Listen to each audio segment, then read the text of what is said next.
I have a question for you all today. What happens when you force Caddy to sit down and watch a load of nursery rhymes from a direct-to-VHS independent short movie made in the UK in the 1980s? You get such a faff that this video needed to be a two-parter series, so if you haven't seen part 1, click down here to see it right now. And if you have seen it, or you don't really care, well then, here's a brief summary of what happened. Caddicarus presents a brief little summary of the last video. All together now, We bombed the farm, we killed an egg, we caught the plague, he lost his arms, we punched the face and Pink, we died a goose, then threw us down the stairs. A spider danced, we all got shot, a king got drunk, exposed the pit, we ran away, we drowned a cat, and then the egg killed us. So hey, did you notice how that song didn't rhyme whatsoever? Like a few of these songs in this classic nursery rhymes collection. I'm looking at you. This is the way the ladies ride. Here we go round the mulberry bush, Aiken drum, old MacDonald. You aren't rhyme, so stop lying. I really do need to carry on with this though. The halfway point of the video is here. The worst song ever has just ended, so what's next?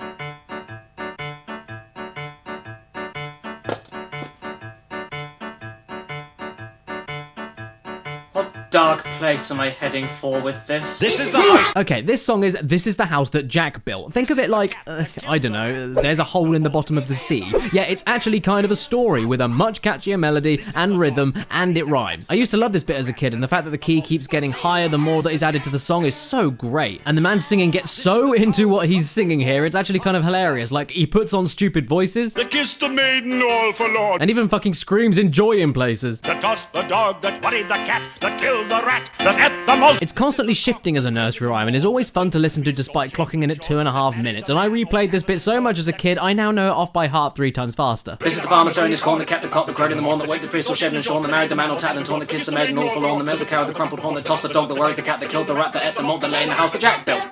B-I-N-G-O, B-I-N-G-O, B-I-N-G-O, and Bingo's house was green screened. Okay, what's the point of making your dog bark if you aren't going to use the barks in the song, or at least sync it up? Ugh, God, look at these cuts. Ugly, ugly. Ugly! Ugly! Oh my God, Bar Bar Black Sheep. Everybody knows this classic. I wonder how they'll pull this one off. Baba, black sheep, have you any wool? Yes, sir, 3 bags full. 1 for my master, 1 for my dame, and 1 for the little boy who lives down the lane. Ah, well, the next bit is... This little piggy went to market. Hang up. Firstly, that's not a little piggy. That's objectively a fucking huge pig. Secondly, little why is piggy this went so to unsettling? That is the creepiest way to sing a nursery rhyme I've ever heard in my life. This little piggy had roast beef. This little piggy had none. This little piggy cried, wee, wee, wee. I can't find my way home. I also have to point out that the word Home. in this nursery rhyme actually rhymes with... Home. I think this song actually should go like this. This little piggy lost the dictionary. This little piggy couldn't read. This little piggy was a gluttonous waste of air. And this little piggy couldn't think of any other word that rhymes with home. And this little piggy cried, wee, wee, wee! My parents have bacon and sausages! I'm sorry. Okay, to continue with the piggy theme, here's a cute and catchy short rhyme. To market, to buy a fat pig.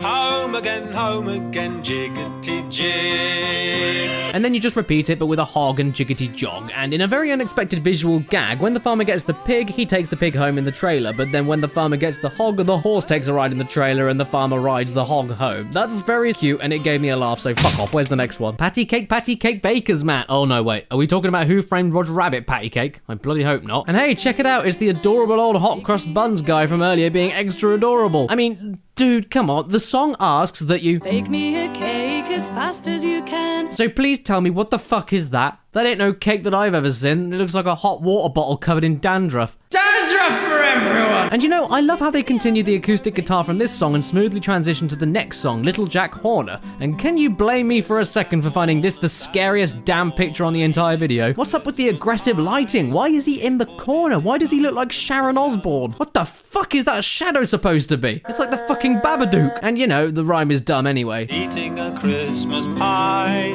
he put in his thumb and pulled out a plum and said, "What a good boy am I." Why did he say that? Who says that at any time of their life ever?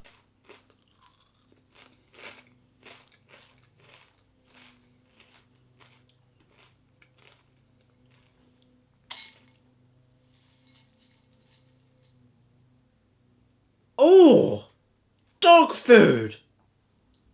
What a good boy am I. Who sticks thumbs into pies anyway? Is there some sort of art to pie eating that I'm not aware of? Peas porridge hot, peas porridge cold, peas porridge in the pot, 9 days old. Ugh. Cool story, bro.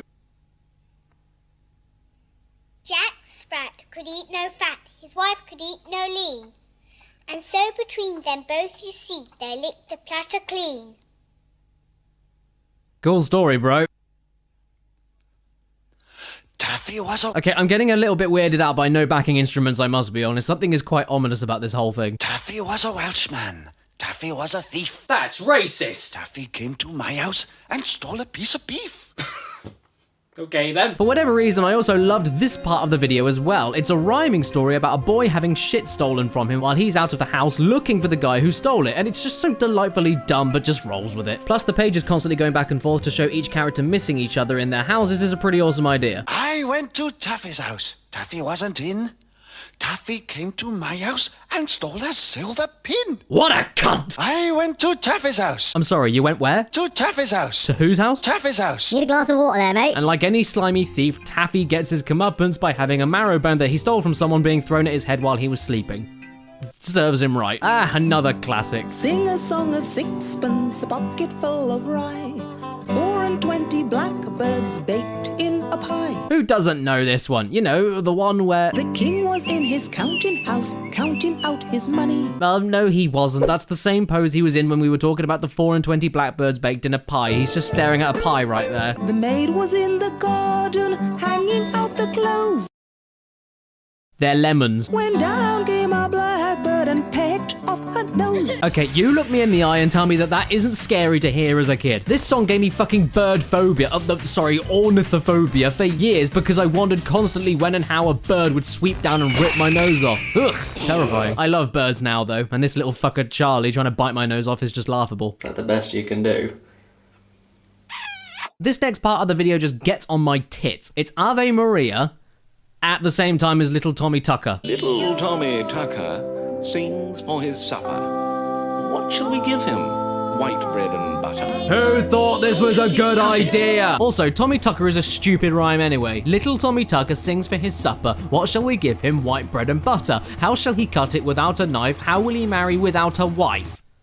What? Firstly, what has cutting bread with a knife have to do with getting a wife? And also, yes, he can marry without a wife, not just a lady wife. Why should he have to sing for his supper anyway? Why is it so dark with only one window? Has he been locked in the cellar for being a family embarrassment? Too many disturbing questions are arising from this, so let's just move on to Polly, put the kettle on. Hello, stylist? Yes, madam. Remember when I asked you to curl my eyelashes and tint them a little bit? Yes, is there something wrong? You glued eagle wings onto my eyes, you bastard! Hickory, Dickory, Dock, followed by 3 blind mice. Nothing really to say at all, actually. It's pretty good stuff. However, I find it very funny that the mice have to walk around holding each other's tails with a cane and glasses, but yet they still need a degrading literal label hanging off of their ears just in case you couldn't see that they were blind. Bless them. You could have written anything on these signs and they'd never even know. How depressing. They all ran off to the farmer's wife, who cut off their toes with a carving knife.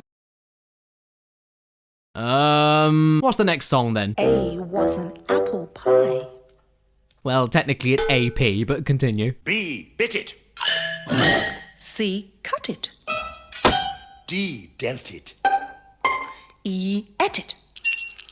F, fought for it. Wait a second, wait, no. What are we fighting for? E just ate the thing. Are we eating another pie? Or the vomit of the last pie? Oh, fuck, just give me another pie, please. Give me another pie. Thank you. And yeah, these are pork pies. Apple pies suck. G got it. H had it. I inspected it. J joined for it. K kept it. L longed for it. M mourned for it. N nodded at it. But wait, what? N nodded at it. Why? O opened it. P peeped in it. Q quartered it. I can't because I just opened it. R ran for it. S stole it. T took it. That's the same thing. U upset it. V viewed it.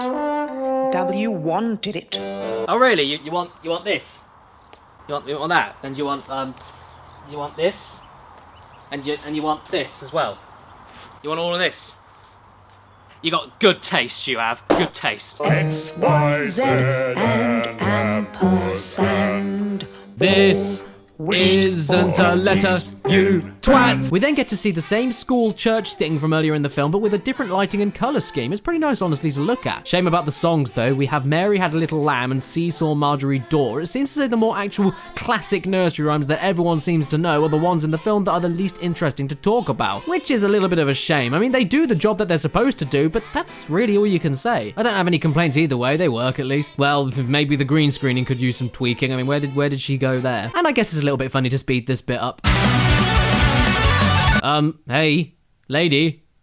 What do you know that I don't? Oh, that the next song is perfect fodder for immature idiots? I love little pussy. Ha! Seriously though, that cat is adorable. You're a lucky kid. Well, I don't mean lucky that you're holding a kitten that cute, but that it hasn't decided to claw every inch of your face off yet. Oh, here's a song about what you're exactly like as a person if you were born on a particular day of the week. It's like horoscopes, except approximately 58 times more inaccurate and pointless. Monday's child is fair of face. Very lucky there. Tuesday's child is full of grace. Any Tuesday-born atheists out there today? Nah, of course not. The video told me that's not true. Everyone born on a Tuesday prays as hard as this motherfucker over here. Wednesday's child is full of woe. Sorry Wednesday kids, I'm afraid you're gonna need to go and get some therapy. Thursday's child has far to go. What does that mean? That kids born on Thursdays are never where they're meant to be, ever? That's awful. Friday's child is loving and giving. Well, personally, I know quite a lot of Friday-born dickheads, so that doesn't really mean anything to me. Saturday's child works hard for a living. Good old Saturdays, you keep working hard.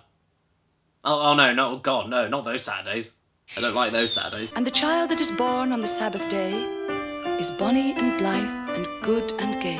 Oh yes, that's me! Sunday child represent! Anyway, on to the next song. There was a little girl, and she had a little curl right in the middle of her forehead. Where is this going? When she was good, she was very, very good. But when she was bad, she was horrid. I had a little nut tree, nothing would it bear, but a silver nutmeg and a golden pear. The King of Spain's daughter came to visit me, and all for the sake of my little nut tree. Pussycat, pussycat, where have you been? Didn't you know? She went to London to look at the Queen. Pussycat, pussycat, what did you there? I frightened a little mouse under her chair. Welcome to planet Earth, everyone, where little mice are nearly just as huge as the Queen and could conceivably sit upright on the royal throne. This rhyme here is one of my favourites, actually, Oranges and Lemons. If you don't know it, it's basically about bells of particular places around the UK that talk to each other about random things, and they somehow manage to talk to each other along the same topic while ending their sentences in a way that rhymes with their own bells. It's clever shit. When will you pay me? Say the bells of Old Bailey. When I grow rich, say the bells of Shoreditch. But then, while in the middle of this innocent little song about bells arguing, this is how it ends. Here comes a candle to light you to bed, and here comes a chopper to chop off your head. Chop, chop, chop. The last man's dead.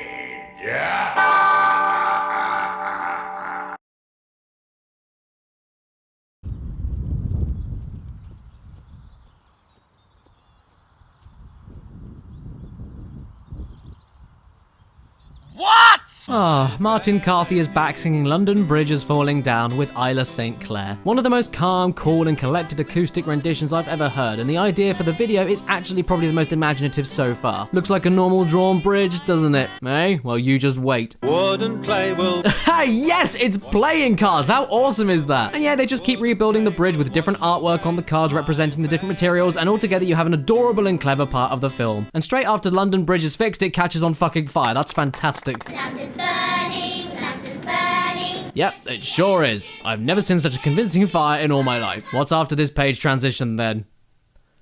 Oh god, no, god. Old MacDonald had a farm was enough. Not this song too. I fucking hate the 12 Days of Christmas. And I will also never understand why people like it. The same goes for you, Shrek. On the 5th day of Christmas, my true love gave to me. Let me guess. 5 onion rings. 5 onion rings. Oh, I knew it. Just stop. It goes on for exactly an hour and a half, never really changes once, makes the 5th day slower for no goddamn reason at all, and I think that the people who made this short film felt the same way, because the visuals of an unfolding load of cubes with pictures of each gift on each day of Christmas, the fact that every single collaborator is involved in singing, and the awesome multi-layered instrumentation that changes after every day sequence is sung makes it bearable. But at the same time, it needed all of that stuff, otherwise this would have been easily the worst part of the film. It's still going on day after day, as slow as hair down a sinkhole, and I really just don't like it. Moving on, how about this one? There was an old woman who lived in a shoe. She had so many children she didn't know what to do.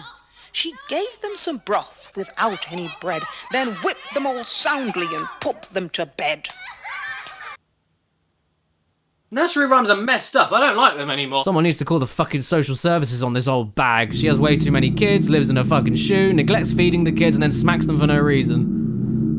Why are you not frightened? Then there's a quick poem about a tired, lazy and hungry kid going to bed, and then another one about a fat northerner called John who Went to bed with his trousers on. well, who can blame him? He's his own man, that John. Good old John. Hey, by God. One more slightly creepy rhyme about a family killing a rabbit to wrap a baby in. Yeah, yes, I'm not joking. And we come back to what I think is the best bit of the fucking video. Old Mother Hubbard. Most people know the rhyme as this. Old Mother Hubbard went to the cupboard to fetch a poor dog a bone.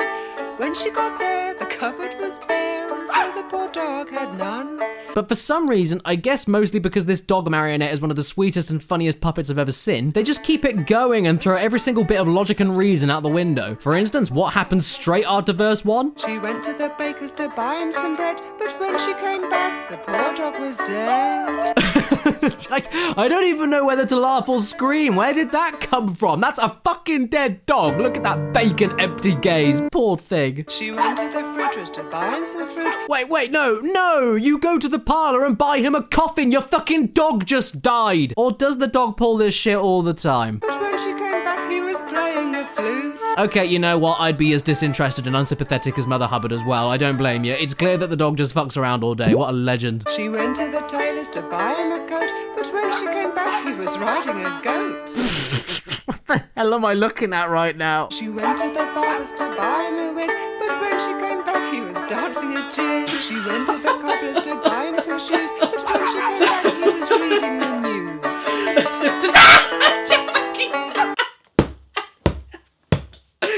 Quick! Move on to something else quickly. Hush-a-bye, baby, on the treetop. When the wind blows, the cradle will rock.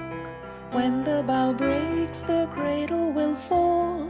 Down will come baby, cradle and all. Oh, no, that was lovely. Thank you, Nursery Rhyme Video. I really needed to hear that today.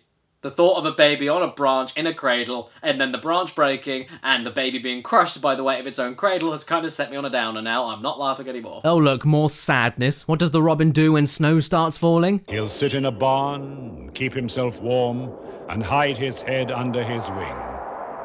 Poor thing.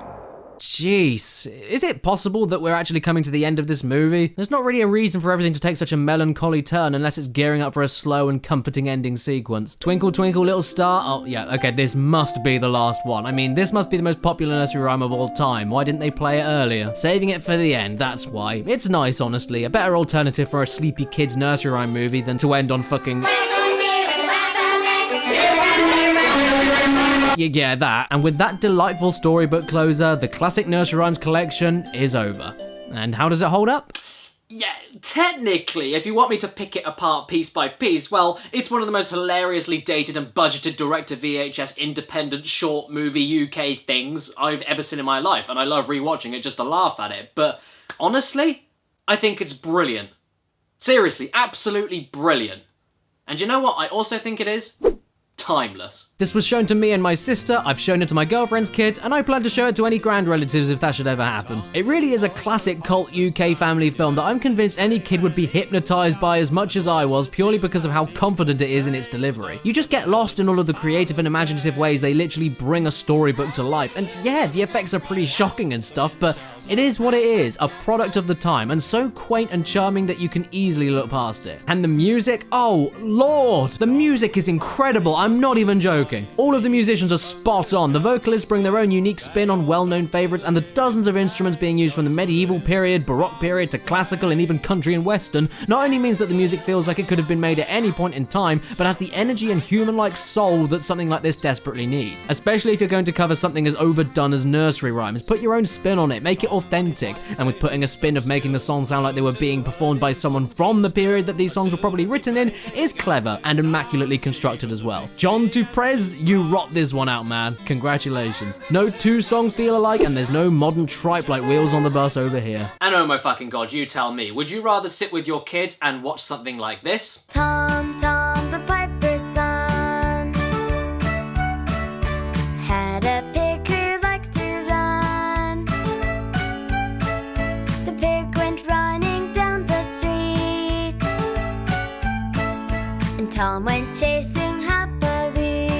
Or watch something like this. Tom, Tom, the piper's son, stole a pig and away he ran. The pig was eat and Tom was beat. Tom went howling down the street. I rest my case. By the way, that first clip I showed you, that was released on February 19th, 2017. This thing here, 1982. And you tell me which one is the most timeless and has an actual soul and doesn't dumb down lyrics and make grating pop songs that all sound identical and go on and on for the same amount of time as this film with ugly and horrible fucking CGI. You can call me a nostalgic idiot, but you know what? This, the classic Nursery Rhymes collection, it gets the salvage today.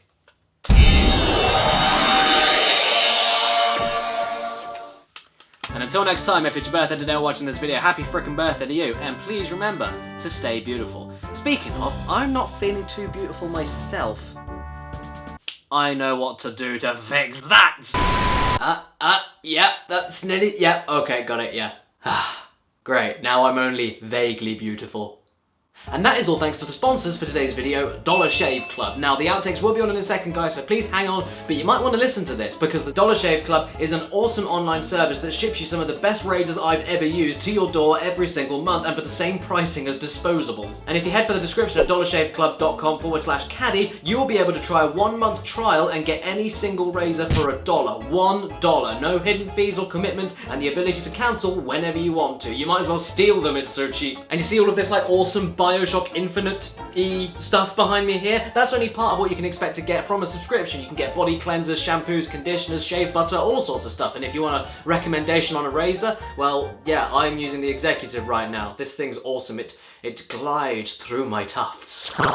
It's been an honour to help promote them. Thank you so much, Dollar Shave. And also, thank you so much for watching this video. And of course, going into the link if you decide to click on it. Really, really, really helps the channel out like you wouldn't believe. So thanks very much. And if you want some outtakes, well, here they are. Ta-ra, everybody. Thank you.